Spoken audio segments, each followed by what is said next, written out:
uno de los problemas que tienen las intervenciones cognitivas es que algunas se hicieron pensando solo en términos muy simplistas de cómo funciona el cerebro. Entonces, algunas consistían en hacer ejercicios de tipo intelectual.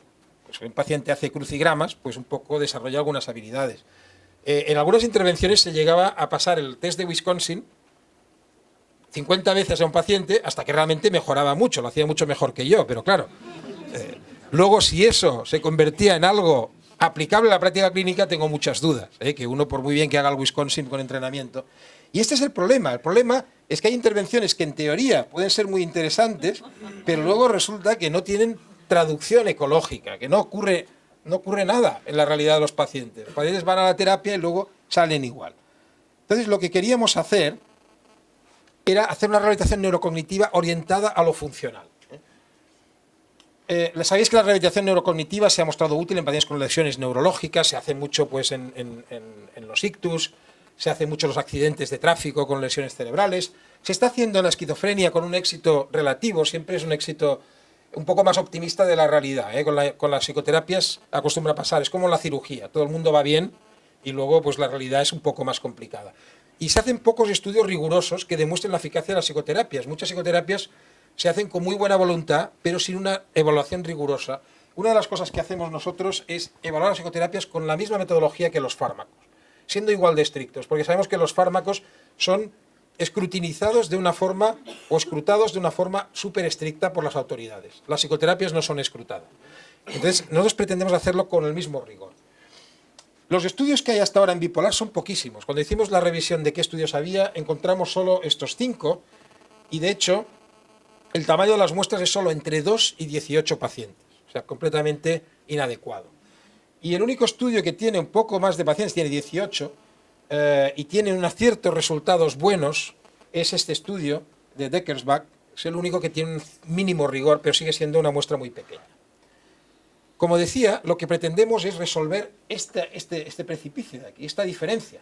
Esos son los datos de MacLean, de Mauricio Toen, que demuestra que a los 2 años pacientes con un primer episodio maníaco ya se han recuperado de ese primer episodio. Alguno habrá recaído, pero el primer episodio ya se curó. El problema es que solo el 40% han regresado a una cierta normalidad funcional. Y aquí algo se ha perdido. Aunque el paciente esté bien, algo se ha perdido, lo comentábamos antes.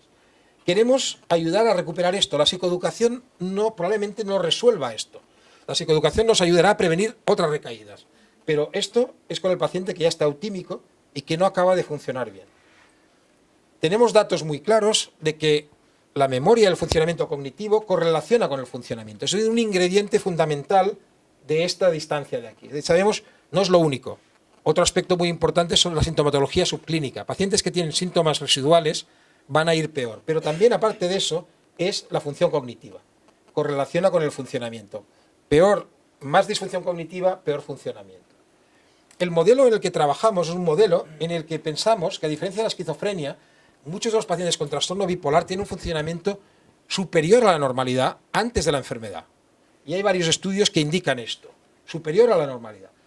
Pero luego, cuando empiezan los síntomas prodrómicos, empieza a haber una cierta pérdida de funcionamiento cognitivo, sutil, porque no es evidentemente como una enfermedad de Alzheimer. Esto no estamos hablando de personas que se pierden por la calle o que dejan de reconocer a sus familiares. Estamos hablando de disfunciones sutiles, pero con un alto impacto funcional.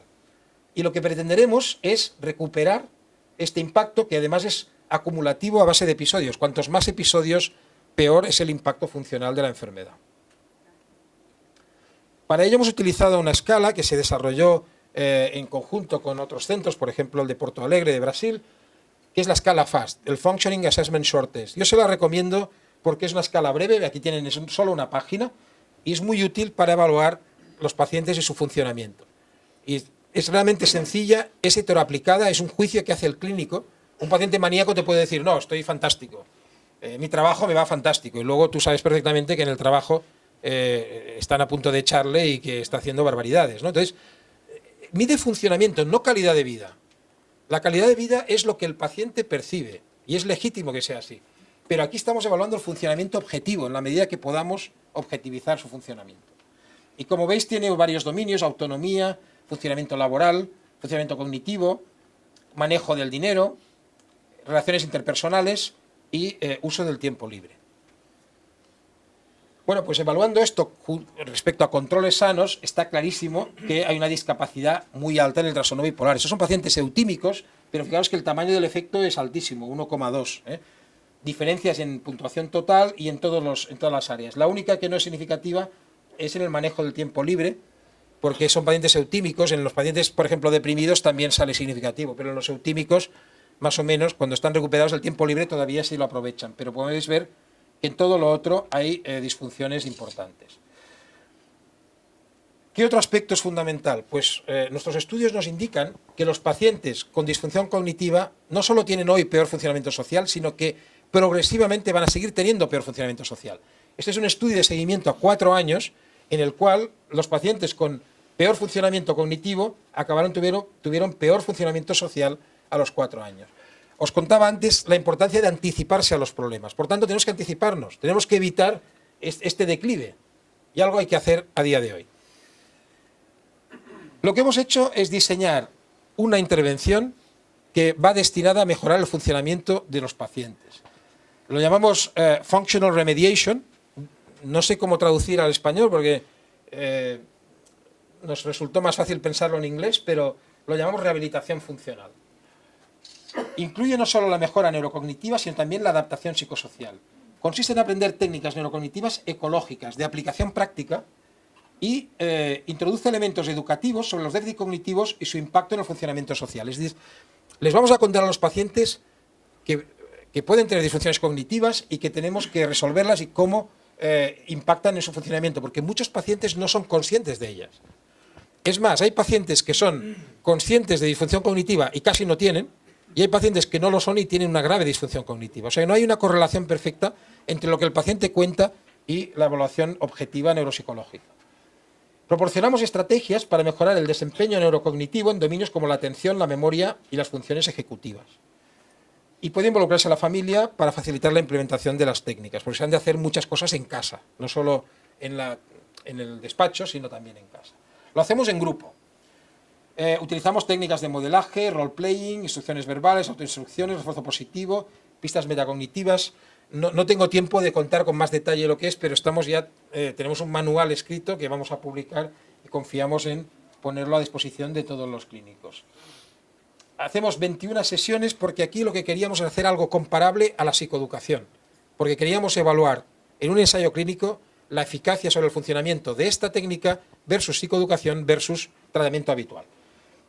Son 90 minutos por sesión, igual que en la psicoeducación, y esto es más o menos el contenido. Hay una parte teórica siempre fija, planificada para cada clase o para cada reunión. Es un poco como una clase, pero muy interactiva. Aquí tenéis las sesiones. Las sesiones pues incluyen muchos aspectos cognitivos. Por ejemplo, estos serían más aspectos educativos, que son las disfunciones cognitivas, los factores que influyen. Luego aspectos más de lo que es la atención, cómo mejorar la atención. Luego tocamos el tema de la memoria, cómo mejorar la memoria y usarla mejor. Seguro que más de uno está pensando, yo pensé lo mismo, que esto nos iría bien, ¿no? No hace falta tener un trastorno bipolar para mejorar tu memoria, tu capacidad de planificar cosas, priorizar cosas. Realmente eso sería muy útil. De hecho, a muchos ejecutivos en las empresas les dan clases de priorización, ¿no? De cómo manejar el correo electrónico, que tienes demasiado. Yo no os cuento cuánto recibo cada día porque es patológico completamente, pero cómo decides qué priorizas, qué haces antes cuando no tienes tiempo, ¿no? Entonces usamos una agenda. Por ejemplo, esta es una agenda construida al efecto, en el cual pacientes anotan los acontecimientos personales, si ha tomado la medicación o no, el estado de ánimo actual, las horas de sueño, si ha dormido, si ha ocurrido algo.